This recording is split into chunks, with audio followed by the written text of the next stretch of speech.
Dunia penuh ketegangan di awal tahun 60-an. Perang dingin membayangi benua-benua. Kekuatan-kekuatan besar bersaing memperebutkan pengaruh, menarik garis batas. Asia Tenggara tidak terkecuali. Itu adalah papan catur untuk ambisi global. Bangkit dari bayang-bayang kolonialisme, negara-negara baru mulai berdiri. Mereka muda, ambisius, dan sangat melindungi kedaulatan yang baru mereka peroleh. Mereka mencari jalan ke depan, identitas unik yang terpisah dari mantan penguasa mereka. Udara dipenuhi janji perubahan, tetapi juga dengan bau ketidakpastian dan risiko konflik yang selalu ada. Inilah panggung tempat cerita kita terungkap. Indonesia, di bawah kepemimpinan karismatik Presiden Soekarno, adalah raksasa yang bangkit.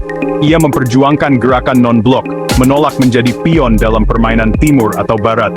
Bangsa ini berdenyut dengan semangat revolusioner. Ingatan akan perjuangan kemerdekaan masih segar.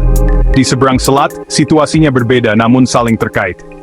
Federasi Malaya sedang dalam jalur ekspansi. Inggris, dalam penarikan strategis mereka dari wilayah tersebut, mengusulkan entitas politik baru. Entitas ini akan disebut Federasi Malaysia. Soekarno lebih dari sekadar presiden. Dia adalah Bung Karno, suara revolusi. Kata-katanya bisa menggerakkan jutaan orang. Dia memiliki kemampuan yang hampir ajaib untuk terhubung dengan massa. Pidato-pidatonya adalah tontonan legendaris, penuh api, gairah, dan keyakinan yang tak tergoyahkan. Ketika dia berbicara, bangsa mendengarkan. Dia melihat dirinya bukan hanya sebagai pemimpin Indonesia, tetapi sebagai mercusuar bagi kekuatan baru yang sedang berkembang di dunia. Rencana Federasi Malaysia menyentuh sarafnya. Dia melihatnya sebagai tantangan langsung terhadap visinya. Itu adalah proyek Inggris, kreasi Barat, yang disusun tanpa konsultasi yang tepat dengan kekuatan-kekuatan besar di wilayah tersebut, yaitu Indonesia. Oposisi yang membara ini mencapai titik didihnya. Pada tanggal 12 September 1963, berdiri di depan kerumunan yang bergemuruh, Soekarno menyampaikan salah satu pidatonya yang paling ikonik. Disinilah dia melontarkan slogan yang akan mendefinisikan sebuah era. Ganyang Malaysia, hancurkan Malaysia. Kata-kata itu sangat kuat. Itu bukan hanya pernyataan politik, itu adalah seruan untuk bertindak. Seruan perang yang bergema dari istana presiden hingga desa-desa terjauh di Nusantara. Rakyat merespons dengan dukungan yang luar biasa. Jalan-jalan dipenuhi demonstran. Soekarno telah berhasil memobilisasi seluruh bangsa. Inti dari konflik ini bukanlah tentang wilayah atau sumber daya dalam arti tradisional. Ini tentang ideologi.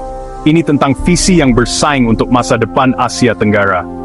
Indonesia di bawah demokrasi terpimpin Soekarno memperjuangkan jalur revolusioner anti-imperialis. Perbedaan pandangan dunia yang mendasar ini membuat kompromi hampir mustahil. Upaya diplomatik dilakukan, tetapi penuh dengan ketegangan dan ketidakpercayaan. Persetujuan Manila, yang ditandatangani oleh Indonesia, Filipina, dan Malaya, telah mengusulkan penilaian yang dipimpin PBB. Titik puncaknya datang pada tanggal 16 September 1963. Pada hari ini, Federasi Malaysia secara resmi diproklamasikan, bahkan sebelum hasil lengkap survei PBB dilaporkan dan ditinjau oleh semua pihak. Bagi Soekarno, ini adalah pengkhianatan terbesar. Sebagai tanggapan, reaksi Indonesia cepat dan parah. Hubungan diplomatik dengan Kuala Lumpur segera diputus. Kedutaan Besar Indonesia di Kuala Lumpur diserang oleh pengunjuk rasa, dan di Jakarta, Kedutaan Besar Inggris dan Malaya diserbu dan dibakar. Slogan Ganyang Malaysia tidak lagi hanya retorika, itu sekarang adalah kebijakan negara. Periode konfrontasi secara resmi telah dimulai. Panggung telah disiapkan untuk perjuangan yang panjang dan pahit. Konfrontasi bukanlah perang konvensional dengan pertempuran besar dan garis depan yang jelas. Itu, kau tahu, perang bayangan. Konflik yang terjadi di hutan Borneo yang lebat dan tak kenal ampun serta di sepanjang perairan Kruh Selat Malaka.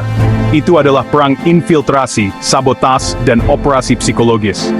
Indonesia mulai mengirim kelompok-kelompok kecil bersenjata tentara dan sukarelawan melintasi perbatasan ke Sarawak dan Kalimantan Utara. Misi mereka sebenarnya bukan untuk menaklukkan wilayah, tetapi untuk memicu kerusuhan. Misi-misi ini sangat berbahaya.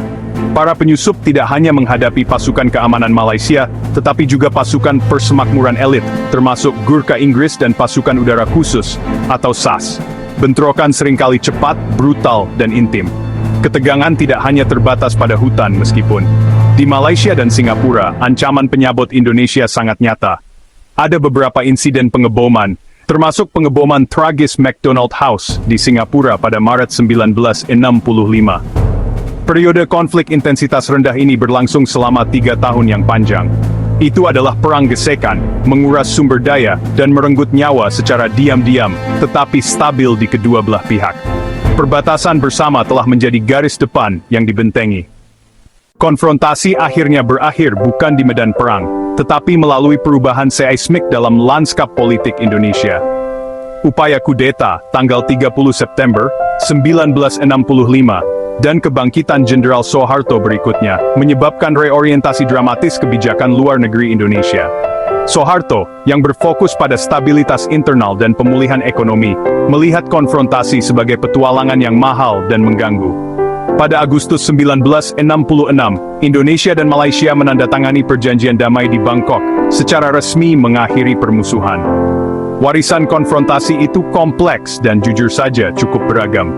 Akhir konflik membuka jalan bagi era kerjasama baru. Pembentukan Perhimpunan Bangsa-Bangsa Asia Tenggara atau ASEAN pada 1967, dengan Indonesia dan Malaysia sebagai anggota pendiri, adalah hasil langsung dari realisasi ini. Pada hari ini, 9 Agustus 2025, hubungan antara Indonesia dan Malaysia adalah salah satu yang paling vital di kawasan ini.